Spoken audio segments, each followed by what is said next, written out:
Good afternoon. Is this on? Yeah. So to my right, Petrina Palazzo and Charlie Cummings, and this is an ode to Monty. I would acknowledge first that much of what I'm going to say today I took from the writings of Joan Adol, and received photos from Eddie Applebaum, Porter Dale, Bruce Feldman, Bob Katz, Stu Montgomery, Fred Poulin, Bob Sofferman, the Mass Pioneer Archives, and Mike Rowe. 20% of all carcinomas of the esophagus occur in the cervical region. Reported statistics for cure, following radiation therapy, or resection have been consistently poor. This motion picture illustrates a technique for reconstruction of the cervical esophagus using cervical skin flaps. Although this is a two-stage operation, it is the only reported procedure which has weathered the trials and tribulations of cervical esophageal replacement. Although there have been many failures, especially when the surgery follows radiation therapy, there has been no incidence of post-reconstruction stenosis. It has been much more difficult, but possible, for these patients to learn esophageal voice. Isn't it amazing to hear that voice again? I watched that video over and over again. That was 1963. Monty was 40. Charlie, you arrived at the Eye and Ear just a few years after that video was made. What was your first encounter with him like, and what was it like to work with Monty when he was in his 40s? First of all, Mark, thank you for doing this. From all of us to you, it's permanently meaningful. Thank you so much. Thank you. In contrast to Gene Myers and Herb Silverstein getting welcomed into the Mass Eye and Ear Infirmary, I'm here because of a thank you note. And I was in the Air Force in 1964 and had an interview at Mass Eye and Ear Infirmary on a Saturday morning, and I came in and met three people.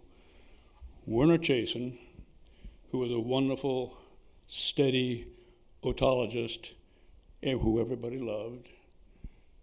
William Wayne Montgomery, who I didn't know of until I met him, but we immediately established a connection. We had love of Vermont, we had a love of dogs, and we had love of people. And then I met Dr. Shuknik, and his interview was very interesting in that I got in and sat down, and he said, well, tell me, Dr. Cummings, about your research. And I said, I've not done any research. He said, well, tell me about the papers that you've written. And I said, I've not written any papers. And he said, this department has, the great strength of this department is that we have a very strong research, we have a very strong academic base. And he said, what are you interested in? I said, I'm interested in head and neck cancer. And he said, why do you want to go into otolaryngology? And I said, I want to go into otolaryngology because I think that in the future, all of the head and neck cancer is going to go to that specialty because it is the domain in which that specialty practices. He said, He said, well, let me tell you two things. One is, I think you should go into plastic surgery. And second thing is, I don't think you should or could come to Mass Eye and Ear Infirmary. Thank you very much, Dr. Strickland. I left and drove all the way back to Newport News, Virginia. The next day I wrote him a letter. I said, Dear Dr. Shuknik, I want to thank you for the deflating interview. But no question that you have a departmental strength of academics and of research that is unparalleled. I said, the one thing I didn't hear you talk about and that seemed to be might be missing is patient care. And I said, I wish you good fortune in the future. Thank you. I am sincerely Charles Cummings. Sent it off. That was done, and I was look again for another residency. 3 days later, I got a phone call from HFS, and he said, Dr. Cummings? I said, yes, sir. Nice to talk with you. He said, against my better wishes, I'm going to offer you a position as a resident at the Massachusetts Eye and Ear Infirmary. And I said, oh, I'm overwhelmed. Thank you so much for that opportunity, and obviously I will accept. And then I found out what happened later, in that there was a committee with Roy Johnson and King Lewis and Monty, and they reviewed all of the candidates. And HFS had met with them the following day, or the following Monday after my Saturday visit, or when he got the letter, whenever the letter, and he gave them the letter saying, can you believe this? And they looked at it and I said, he may be right. He may be right. And Monty, I'm absolutely sure, was responsible for my getting into the Massachusetts Eye and Ear Infirmary. So that's my first meeting with Monty, and it turned out to be a life-changing one, I think. So, and further, during the residency, and henceforth, Monty was absolutely not in the academic mold. He was very approachable, and the Monty service was the best service. This is the one the residents all loved to go on. Why? Because Monty took the residents in as his member of his team, and if you were a member of his team, you were in it from beginning to end. That beginning of the day to the end of the day, whatever came up, you were with Monty. And you did things with him that were extraordinary. And you learned things from him that were extraordinary. He was a fearless man, but he wasn't reckless. And he was very generous. And he evoked loyalty and camaraderie in everybody who had the great opportunity to be with him, whatever stage of training. And the most important thing about Monty was not that he loved academics, not that he loved medicine, but he loved his patients. Monty's first and primary goal was his patients and patient care. Thank you, Charlie. William Wayne Montgomery was born in Proctor, Vermont on August 20th, 1923. His father was in the marble business and ran a very large marble quarry. He grew up, as he would say, as a typical Vermont farm boy. By the time he finished his career, he had cared for thousands of patients and inspired generations of otolaryngologists from around the world. Many of those he inspired are here in this room today. He received his A.B. from Middlebury College in 1944 and his medical degree in 1947 from the University of Vermont Medical School in Burlington. He then did an internship in general surgery at the Mary Fletcher Hospital in Burlington. As many of you know, he had a general practice of medicine and surgery in West Rutland, Vermont from 1948 to 1950. During this time, he married Judy Montgomery. They eventually had 4 boys, Lynn, Scott, Stuart, and Leslie. After Judy passed, Monty had another son, Robbie. When the Korean War broke out, he enlisted in the U.S. Navy, where he served as a Marine Battalion surgeon. He was awarded the Purple Heart and a Bronze Star for valor for his service. Many of his experiences in the U.S. Navy and as a country general practitioner are chronicled in his memoir, The Mustache That Walks Like a Man, which he published in 1995. Monty began his residency in otolaryngology here in 1952, completing his training in 1955. He learned from the greats like Mosier, Schall, Miller, and Meltzer. Following the completion of his training, he stayed on as a member of the faculty, where he played a key role with his colleague Hal Shutnick in developing the Department of Otology and Laryngology that made academics a priority. By 1970, he was appointed professor of otology and laryngology at Harvard Medical School. Monty is known to many of us as a gifted innovator, a lifelong academic, loyal teacher and mentor, friend, and perhaps above all, he dedicated his life's work to improving the lives of his patients. Many of Monty's innovations and contributions to neurotology, head and neck surgery, and rhinology are seminal.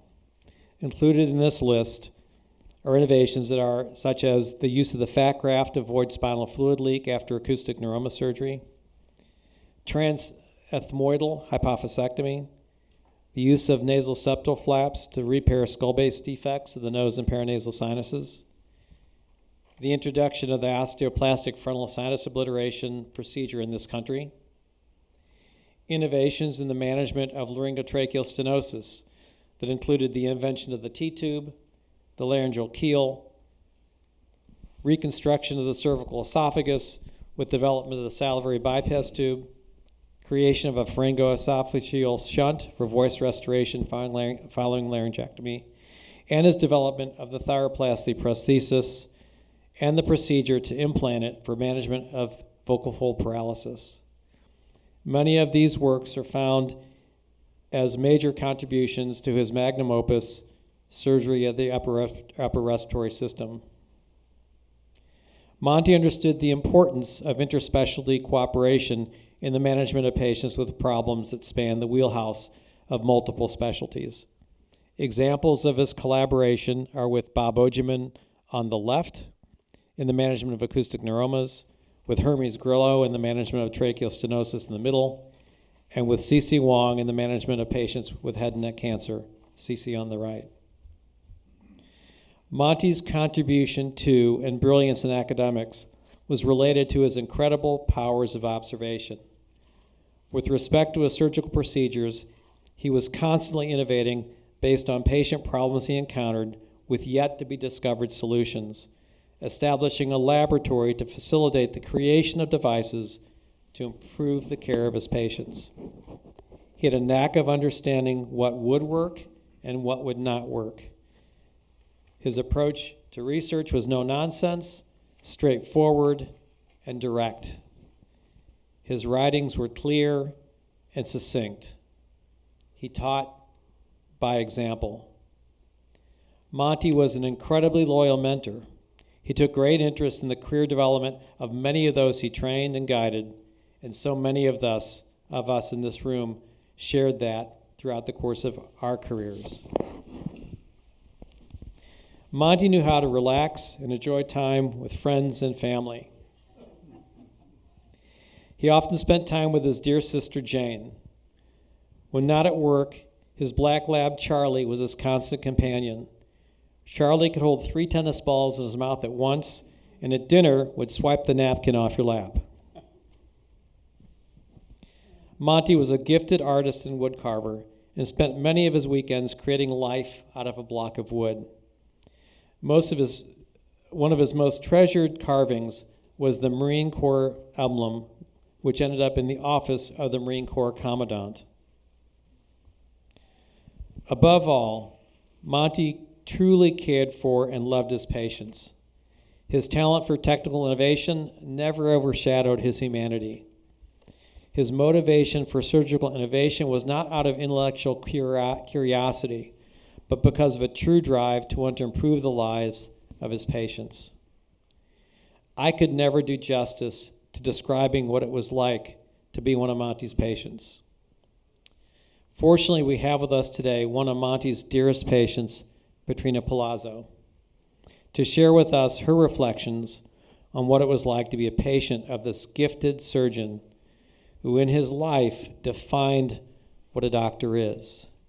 This photograph that you're seeing now was taken by Mike Rowe. It was the last surgical procedure Monty did. Patrina was Monty's last surgical case. Patrina. Thank you so much, Dr. Varvares, and it's an honor to be up here with you, Dr. Cummings, Dr. Varvares, and to be invited to speak with all of you. I always say that my parents gave me life and that Monty gave me the ability to live my life. My parents and I were referred to Monty about 50 years ago when I was 9 years old. I had a congenital stenosis of my trachea and had a metal trach in my throat from when I was 2 years old.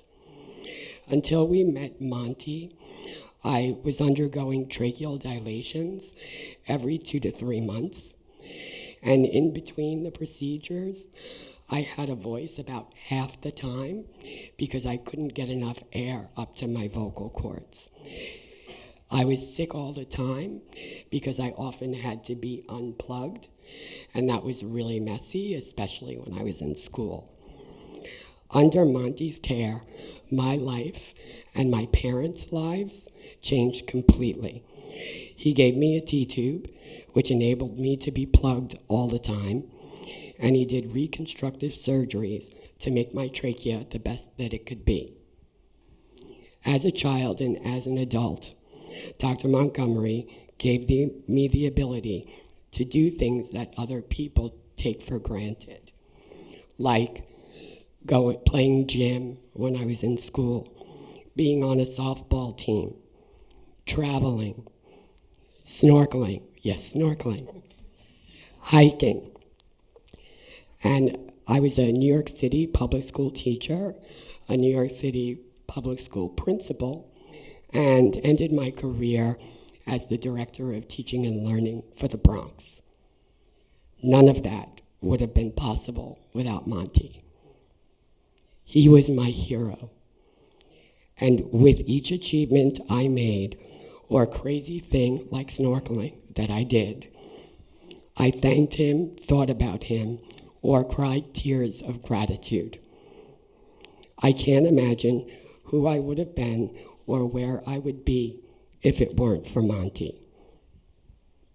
I was honored to have Monty as my doctor for about 30 years, and was his very last surgery before he retired, as Mark said. He could have left our connection at having made an incredible impact on my life medically, but that wasn't Monty, as many of you have attested to. When you became Monty's patient, you got the full Monty. You became like a family member or a friend. He wanted to know you personally, and he wanted you to know him. Mine is just one example of many amazing patient experiences. I grew up hearing stories Monty told my parents and I about his dog Charlie, his sons, who he often called my brothers, his sister Jane, his home in Vermont, wood carving, planting trees, and crazy stories like the one about the mechanical shark from Jaws that was strapped to his boat because he never got to go there and they used it for storage. Listening to his stories made me feel special. And on top of that, he looked out for my parents, welcomed me into his home, let me observe him do surgeries. Yes, I was in the operating room with him, watching him operate on other people, and even managed to find time to send me postcards and Valentine's Day cards. When I was older, he would call me to check in on me, remind me that I had a T-tube, and that it was time to come in for a change. When he passed, I sent a letter to Monty's family, thanking them for their sacrifice and for sharing him with us, his patients. While he always found time for his family and friends, he dedicated so much of his life to all of us, his patients. From his innovations and his research to his amazing bedside manner, no one could have given more. He inspired everyone around him to reach higher and stretch further. That was just his way. I had a dream of running the marathon, wearing a t-shirt that says Monty in caps across the front and the back, so that the spectators would be yelling his name and clapping for him as I ran by. That dream of running the marathon never happened. Running was never really my thing, but I think this celebration of him is a great substitute. We're all still benefiting from Monty, as many of you said, because he left us an army of incredible doctors, including many of you who are still using and expanding on his innovations, procedures, and research. I still thank Monty and recognize him every day for leaving me and all of us, Dr. Mark Varvares. Truly a chip off the old block. Mark embodies the same brilliance, the same skill, the same humbleness, compassion, and dedication as Monty. I could go on, and I will just a little bit more. While I know it's the last thing that you want, I couldn't pass up the opportunity to publicly thank you, Dr. Mark Varvares, for who you are and all you do for me. I hope you don't mind me saying that you are my superhero, and thanking you for carrying on the work and the essence of Dr. William Wayne Montgomery. On behalf of myself, my fellow patients, and the countless doctors who you influence much the same way as Monty did, I know you have far exceeded his expectations. Finally, since the big picture of this event is a 200th year celebration of Mass Eye and Ear, I'd be remiss if I didn't mention the 50 years that this hospital has served me. My memories are endless, and most of the faces and the names actually stay with me, as do the memories of the love, care, and support you've given me. You'd think my memories would be negative, but aside from the blood tests, the pre-op shots, and the IVs, the memories are actually really good. Mass Eye and Ear, all of you, and those who were here before you, made it that way for me, my parents, and countless others. It's not possible for you to understand what you mean to us, your patients. Countless thank yous could never be enough. Thank you.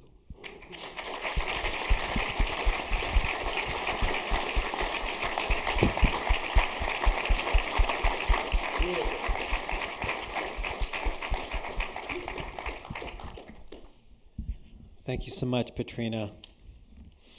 Well, an ode is a poem, and we'd like to end with a wonderful ode written by Charlie Cummings on the occasion when we celebrated Monty at his Festschrift in 1998, which beautifully summarizes this gentle, brilliant, and humble man. Charlie? Thank you, Mark. I do want to recognize Bob Sofferman, who put together the Schrift in Manchester, Vermont. Bob is not with us. Bob was a wonderful surgeon and a wonderful person, and he as well loved Mass Eye and Ear, and Mass Eye and Ear was well represented by his expertise. I wrote this poem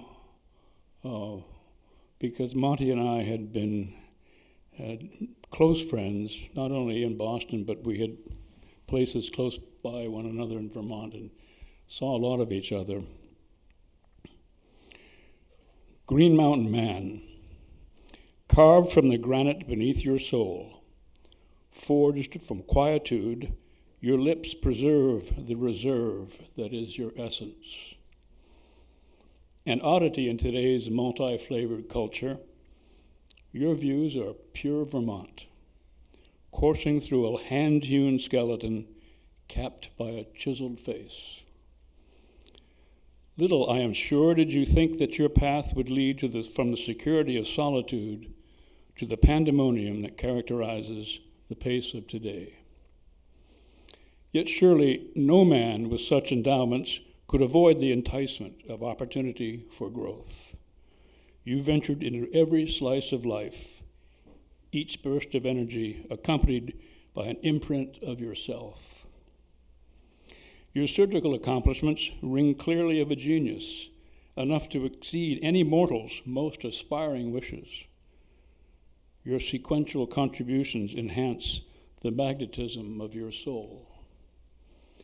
Many whom you touch remain unwaveringly grateful for your talents, more remain loyal because of your humaneness, your humor, and your softness of nature, enduring qualities that all of us covet and admire. Your influence that enables others to bring health, relieve discomfort, and re-enter life's mainstream. Your job is not complete. Our needs remain unfulfilled. Your presence ensures that our role as healers of the sick remain in focus. We salute your accomplishments, the products of your creativity, and the influence you have had on us all. Thank you.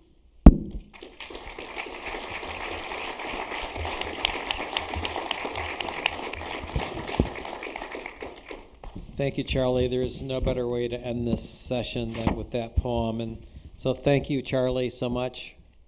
Katrina as well, for joining me as we had this incredible honor to honor our dear friend, Bill Montgomery. Monty, you left us 21 years ago, but we still miss you dearly, my friend. Thank you.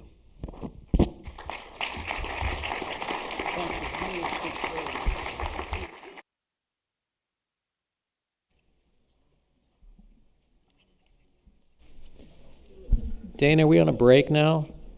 Okay, 15 minutes. Thanks.